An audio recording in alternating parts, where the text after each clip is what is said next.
Assalamualaikum lovelies, welcome to Ridhu's Mom Kitchen.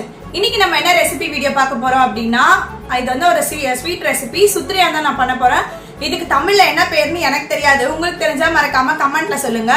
இந்த video உங்களுக்கு பிடிச்சிருந்தா மறக்காம வீடியோக்கு ஒரு லைக் பண்ணிட்டு அப்படியே சேனல் சப்ஸ்கிரைப் பண்ணிடுங்க. வாங்க வீடியோக்குள்ள போலாம். இப்போ பாத்தீங்கன்னா ஃபர்ஸ்ட் நம்ம வந்து கடலைப்பருப்பு வேக வச்சுக்கலாம். ஒரு 50 கிராம்ஸ் அளவுக்கு நான் வந்து கடலைப்பருப்பு எடுத்துருக்கேன். உங்களுக்கு எவ்வளோ தேவையோ நீங்கள் அதை எடுத்துக்கலாம். தென் வந்து மாவு பிசைகிறதுக்காக தண்ணி சுட வச்சுக்கிறேன். இப்போது பச்சை தண்ணியில் வந்து மாவு பிசையக்கூடாது, சுடு தண்ணியில் தான். ஸோ அதுக்காக நான் வந்து தண்ணி சுட வச்சு தான் மாவு பிசைகிறேன். இப்போ நான் வந்து ஒரு 2 கப் அளவுக்கு மாவு எடுத்திருக்கேன். எங்கள் எல்லாருக்குமே வந்து அதுதான் கரெக்டாக இருக்கும். ஸோ நான் 2 கப் அளவுக்கு மாவு எடுத்திருக்கேன். உங்களுக்கு எவ்வளோ தேவையோ நீங்கள் அந்த அளவுக்கு எடுத்துக்கலாம். நான் இப்போ 2 கப் அளவுக்கு மாவுக்கு நான் வந்து 2 கப் அளவுக்கு தண்ணி ஊற்றி பிசைகிறேன். மொத்தமாக 2 கப் அளவு தண்ணியும் நான் ஊற்றிட மாட்டேன். கொஞ்சம் கொஞ்சமாக தான் நான் வந்து ஊற்றி பிசைகிறேன். நீங்கள் மொத்தமாக ஊற்றிட்டிங்கன்னா அதிகமாகிடுச்சுன்னா கஷ்டமாயிடும். ஸோ கொஞ்சம் கொஞ்சமாக ஊற்றி பிசைஞ்சிங்கன்னா தான் அந்த கன்சிஸ்டன்சி வந்து உங்களுக்கு கரெக்டாக இருக்கும். நான் வந்து கொஞ்சம் கொஞ்சமாக வந்து ஊற்றி பிசைஞ்சிக்கிறேன். நல்லா பிசைஞ்சு மாவு பிசைஞ்சு எடுத்து வச்சுக்கணும்.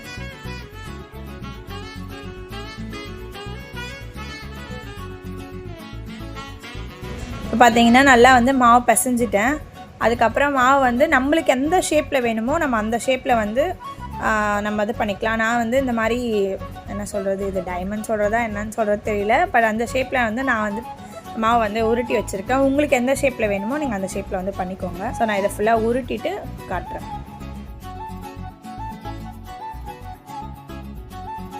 இது பார்த்திங்கன்னா ரொம்ப ஹெல்தி. இது வந்து கிட்ஸ்க்கும் நம்ம வந்து கொடுக்கலாம். ஸோ இதில் வந்து நம்ம சர்க்கரை போடாததுனால இது நம்மளும் சாப்பிட்லாம், கிட்ஸ்க்கும் கொடுக்கலாம். தென் இப்போ எல்லாத்தையுமே நான் வந்து ரெடி பண்ணிட்டேன். இது வந்து இட்லி குண்டானில் வச்சு நம்ம ஆவி வச்சு எடுத்துக்கணும். ஸோ ஃபுல்லாத்தையும் இட்லி குண்டானில் வச்சு ஒரு 5 மினிட்ஸ் அளவுக்கு நான் குக் பண்ணி எடுத்துக்கிறேன். அதை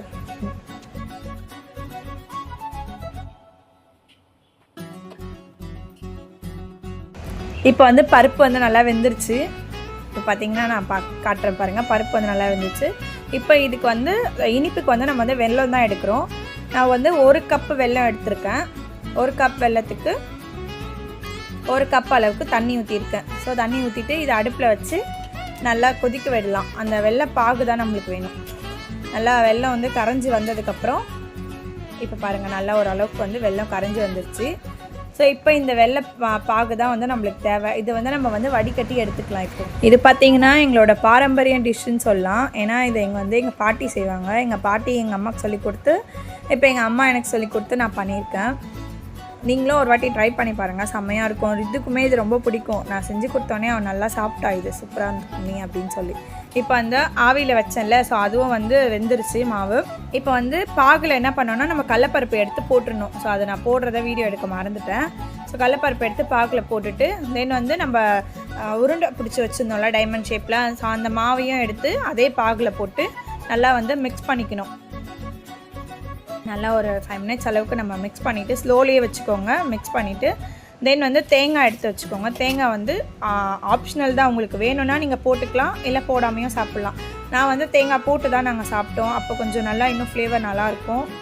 நீங்களும் மறக்காமல் வீட்டில் இதை ட்ரை பண்ணி பாருங்கள். ட்ரை பண்ணி பார்த்துட்டு எப்படி இருக்குன்னு கமெண்ட் பண்ணுங்கள்.